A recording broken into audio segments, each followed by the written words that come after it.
Narayana Samarambam Vyasa Shankaramadhyamam Asmadacharya Paryantam Vande Guru Paramparam Om Vasudevendra Yogindram Natva Jnana Pradam Gurum Mumukshunam Hitarthaya Tattva Bodha Vidiyate. In the last video, we concluded the main teaching of the text. Earlier in the text, we established clearly that objects are not real and that you, the self, are not an object. That was step 1. In the last couple of videos, we showed that while you, the self, are never an object, all of the objects are none other than you, thus facilitating the complete knowledge of non-duality. I'll make a special point to repeat that. You are never an object, but all of the objects are nothing but you. All of the objects are nothing but you, non-dual existence consciousness, but you, existence consciousness, are never an object. Now, you might say that how can there be non-duality if the objects are you, but you are never an object? I mean, how can we say that objects are non-different from the self, but the self is still different from the objects? Well, before I explain that, we have to say that this only applies insofar as the appearance of objects remains, even though you know those objects are nothing but you. So this distinction between subject and object only applies to the persistent appearance of objects. Just because you know objects are not real and that reality is non-dual, you don't necessarily stop experiencing objects.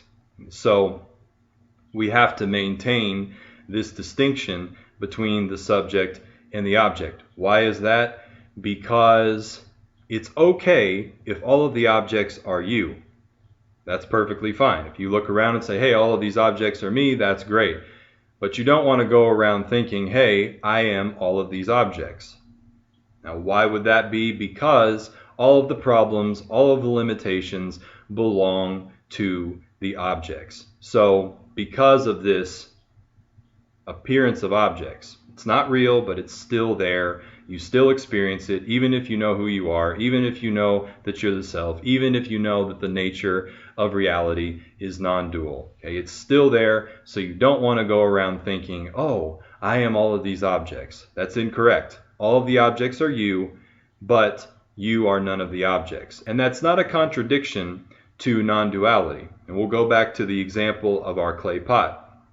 We can definitely say that clay pot, which is really just a form with a name attached to it, is nothing other than clay. Clay pot and clay are essentially non-different. You could say are completely non-different as clay. That is absolutely true. But can you say that clay is the same as a clay pot? You can't, because clay is formless. Okay? It has no form. So you can't say that clay ever is a form. There may be a form that appears in it, but that clay itself never has any form.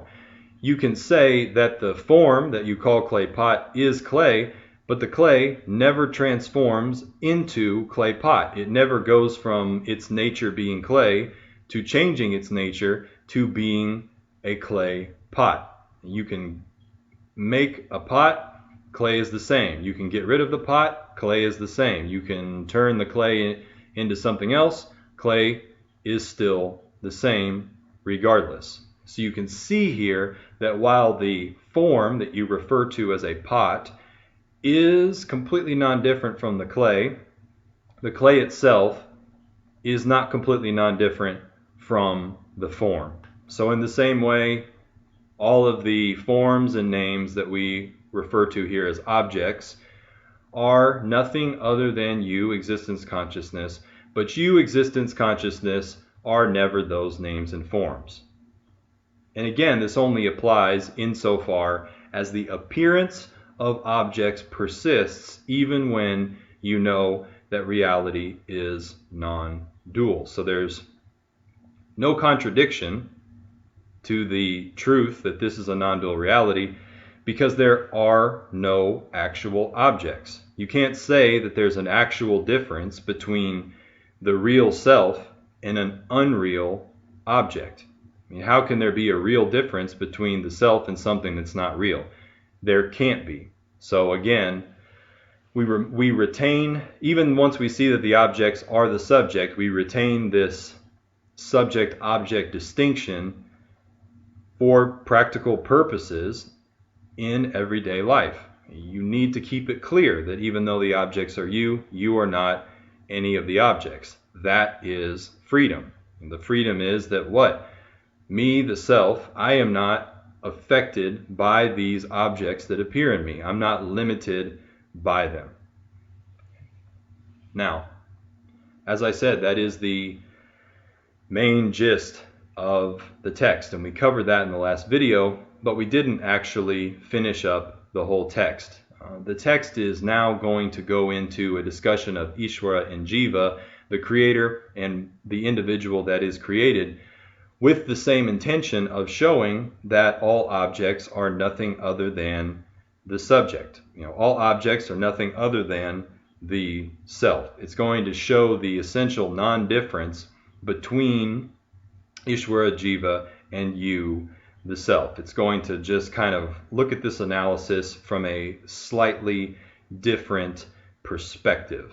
And this is a good thing because understanding or assimilating what we've gone over before is not really easy to do. Doesn't usually happen the first time that you hear it, so it's good to kind of go over it again and again until it becomes absolutely clear. The other thing is that previously when we were doing this analysis, we're just saying, hey, the individual, the creation, and the creator, they're just matter, they're just objects. So there's you and there's objects, and we showed how objects have to be you because they are a dependent order of reality. Objects can't exist without you, existence. Objects can't exist without consciousness. So we showed that when it comes to this distinction between objects and the self, the subject, the objects have to be the self, consciousness, existence.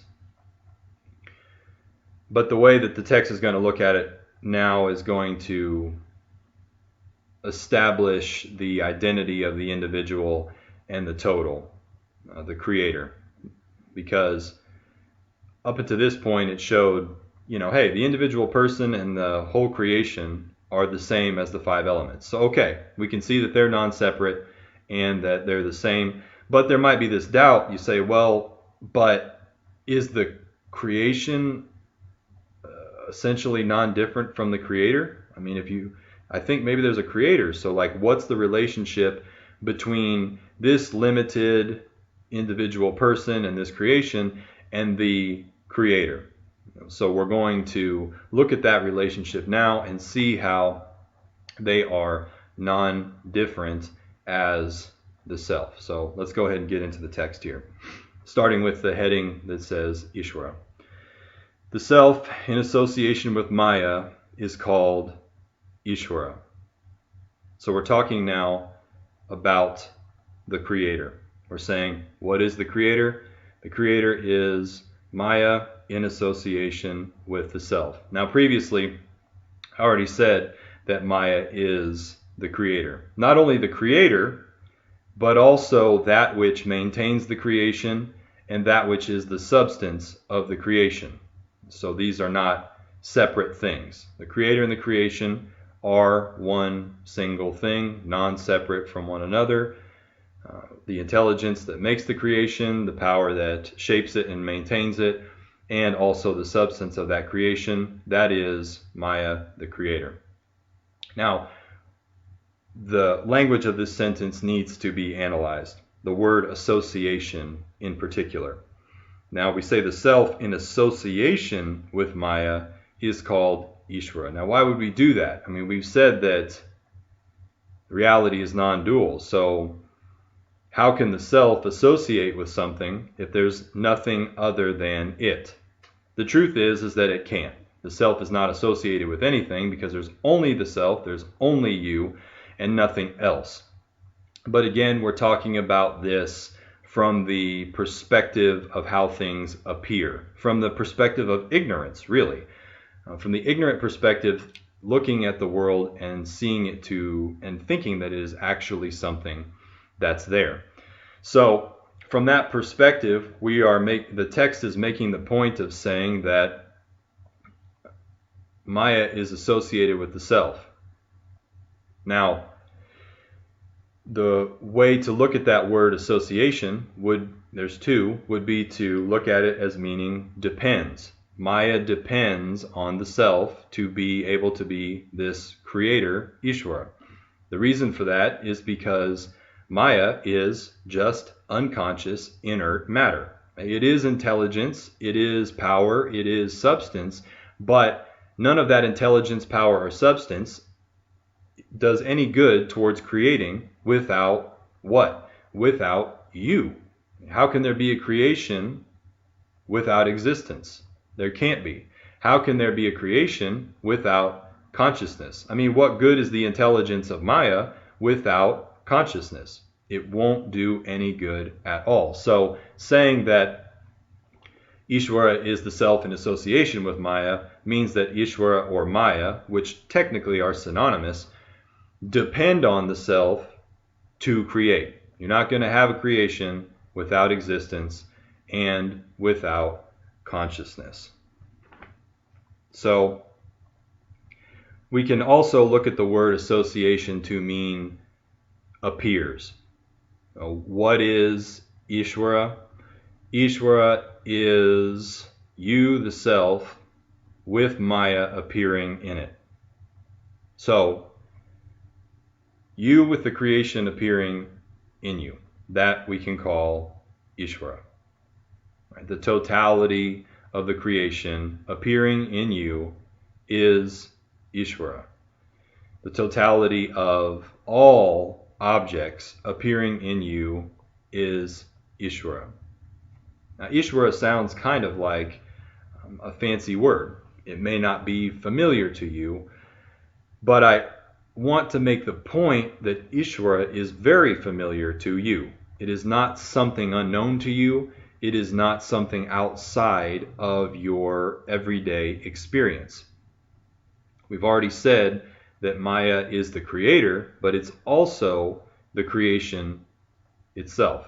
So then, what does that mean Ishwara is? Is Ishwara something that is not known to you or something that's known to you? Well, it's something that's known to you because Ishwara is simply whatever you're experiencing at any given moment. What you're experiencing right now, as well as the body and mind that is experiencing it, that is Ishwara, because Ishwara is the creator of that experience, the creator of that body and mind, as well as the substance of that body and mind and the power that maintains that body, mind, and experience. So whatever you're experiencing right now is Ishwara. The totality of your experience is Ishwara.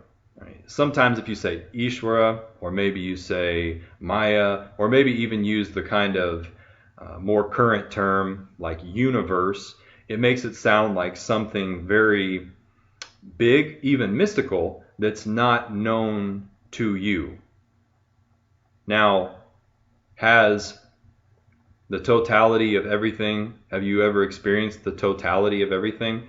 Have you ever experienced the universe? No, you haven't. The totality of everything to you is just whatever you're experiencing at this particular moment.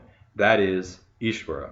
It could very well be argued that there's other people outside of you that are also having experiences.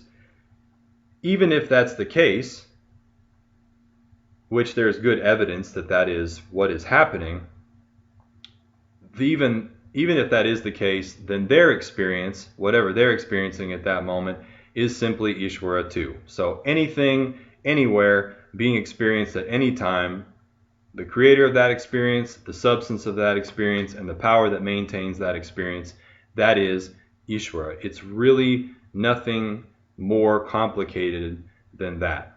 Right? So we're saying the totality of all experience, or the totality of all objects appearing in you at any given time, that is Ishwara.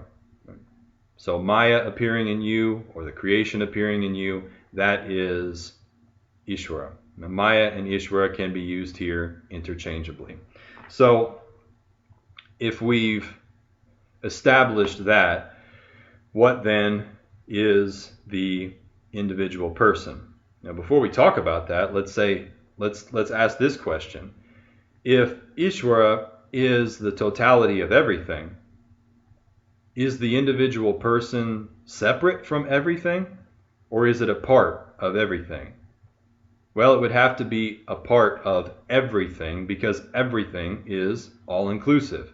So right off the bat here, we can see that Ishwara and the individual person, meaning the individual body and mind, cannot possibly be separate from one another, because the individual person is included in the totality of experience that we can call Ishwara. So the text here is going to give a slightly complicated explanation of what Jiva is. When I took this commentary, I tried to make it more simple. You know, I looked at some of the other translations of Tattva Bodha and then wrote this translation. I'm going to try to make this even more simple right now. So under the heading, the Jiva, it says, the reflection of the self in the subtle body, which ignorantly identifies with the gross body, is called the Jiva. All right. What's the most simple way to think of the Jiva? What is the individual person? Well, if Ishwara is the total of everything, the total of all objects, the total of all experience appearing in you, then the individual person is simply you with the three bodies appearing in you, or the five sheaths, however you want to classify the individual person, however you want to analyze the individual person, it doesn't matter. Whether it's three bodies or five sheaths, it's the same thing. I'm just going to use the three bodies here. So what is the individual person? The individual person is you with three bodies appearing in you. That's all that it is. So we have Ishwara, which is the total of all objects, and then we have the individual person, which is some discrete objects, the three bodies. That we have those two things. The total amount of objects appearing in you is Ishwara. The three bodies, those particular objects appearing in you, are the Jiva. All right, so what? Are they different? Are they separate? Well, they really can't be, because they're both objects. The totality of all objects is an object. The three bodies, which make up the individual, is an object. And that's really the main point here. So already we can see that Ishwara and the individual are non-different as objects. They have the same object status. Now, does that mean that they are totally, completely non-different? Well, that isn't the case, because the individual three bodies, the individual apparent person, has limited amounts of knowledge, has limited amounts of power. It is not the creator of its own experience.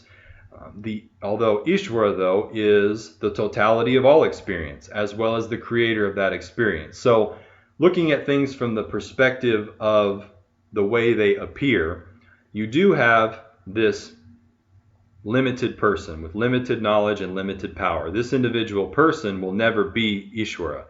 The Ishwara is all knowledge, all power in the entire creation, the totality of everything. The individual person is a portion of that. It has some knowledge, some power, and it is a part of the totality. So in that way, Jiva and Ishwara are different, but from the other perspective, if you're looking at them as objects in that regard, they are not different. So we essentially come back to the same analysis of we have what? You, existence, consciousness, and objects appearing in you. Okay? Whether it's the Ishwara object or it is the Jiva object, it doesn't matter. They're both the same as objects, and we need to know, well, how are these things non-different from one another? So let's pick up here with the text. The Jiva, without proper inquiry, thinks itself to be different from Ishwara. Now,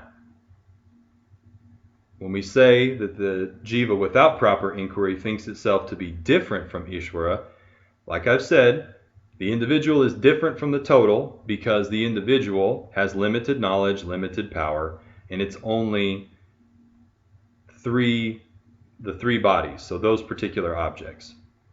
Ishwara is the total knowledge, total power, and all objects. So in that regard, they are different. However, we want to know, are they really, really, actually, totally non-different?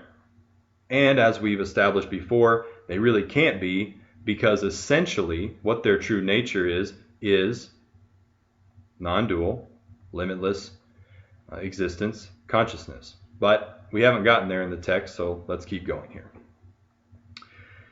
Ishwara is the self in association with Maya. The Jiva is the self in association with ignorance. Owing to the difference in their limiting adjuncts, it is falsely concluded that there is an actual difference between Ishwara and Jiva. From the level of appearances, there is a difference insofar as Jiva is limited and Ishwara is not. Jiva is the individual object and Ishwara is the totality of all objects. But we're saying here, owing to the difference in their limiting adjuncts, it's falsely concluded that there is an actual difference. Okay? While they are both none other than you, the self, they appear to be different. Why is that? Because of the different objects, essentially. Now, what they're called here in the text is an upadi. An upadi is a limiting adjunct. I've never really understood that term, to be honest with you, limiting adjunct. I think it's a little easier to just refer to it as something that makes one thing look other than what it is. So if I've got something and I have something else that makes it look different than what it actually is, that's an upadi. Right? One of the typical examples of that is to say you've got water inside of a colored glass. Now, water itself has no form and it has no color, but when it is in association with the glass, then it appears to be blue and shaped like a cup. Now, water and a glass are objects. We can actually say that they're associated. But what about the self? Can we say that the self actually associates with anything? No. We're going to use our definition from before, and we're going to take association to mean appears. All right, so when we have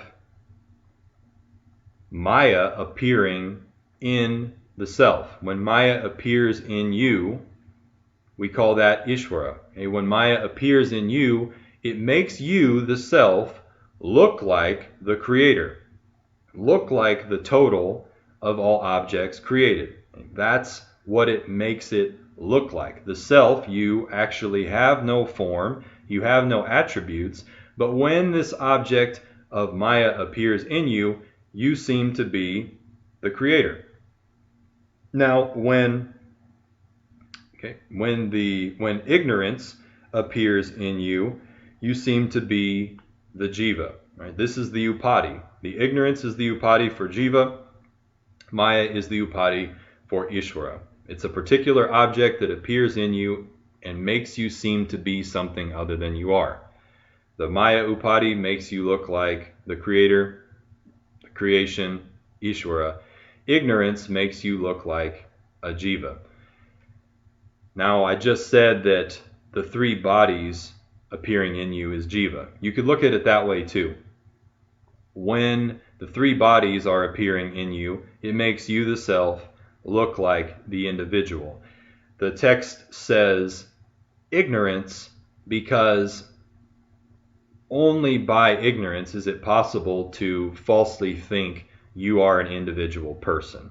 We've said before that creation of anything, apparent creation, is only possible through ignorance of the non-dual nature of the self. So ignorance is what has to be there to create the individual, so to speak.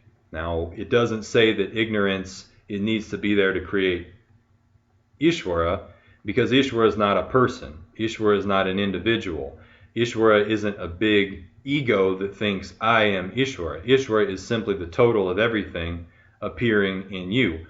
The individual, on the other hand, thinks, I am an individual. I am this person. The individual has ego.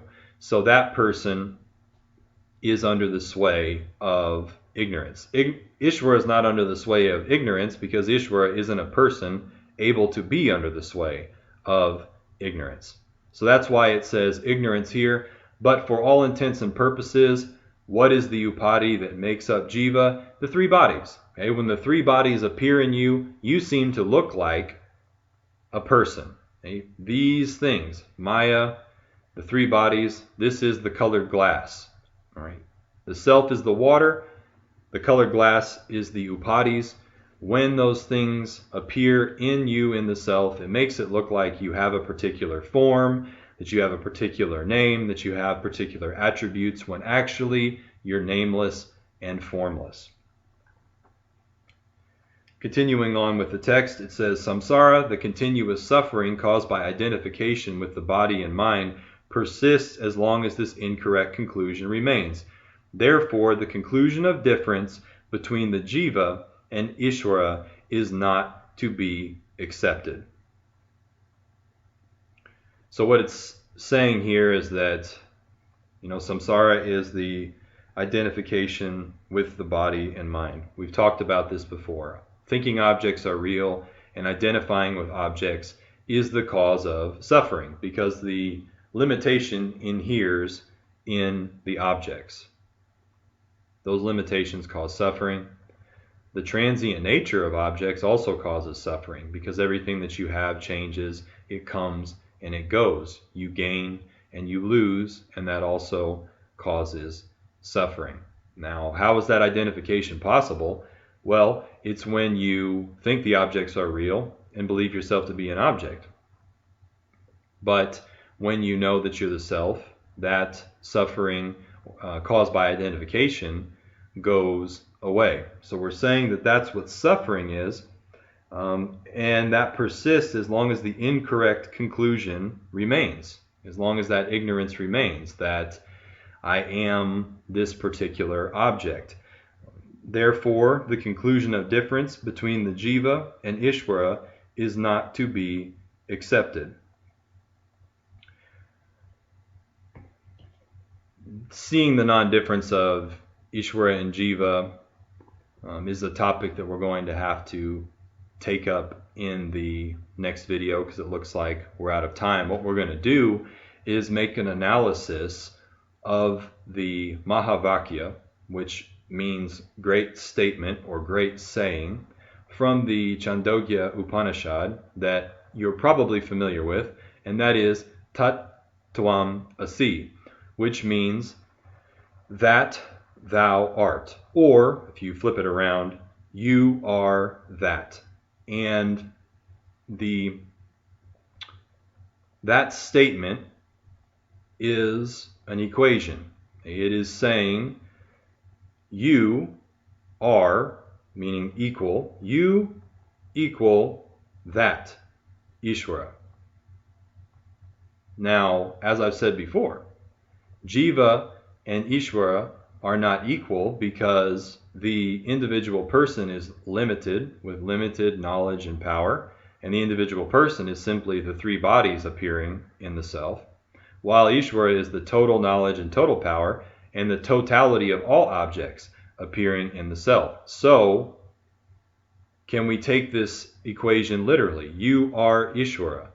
Well, we cannot take that literally. We have to look at the implied meaning of that statement in order to arrive at the non-difference, the essential non-difference of Jiva and Ishwara, and therefore arrive at the knowledge of non-duality. So come back for the next video, and we will look at the Mahavakya, the great statement, Tattvamasi, and see how there can be a non-difference between the individual person, the Jiva, and the total, Ishwara. Purnamidaf, Purnamidam, Purnat, Purnamadachyate, Purnasya, Purnamadaya, Purnameva Vashishyate. Om Shanti Shanti Shanti. Bhaja Govindam, Bhaja Govindam.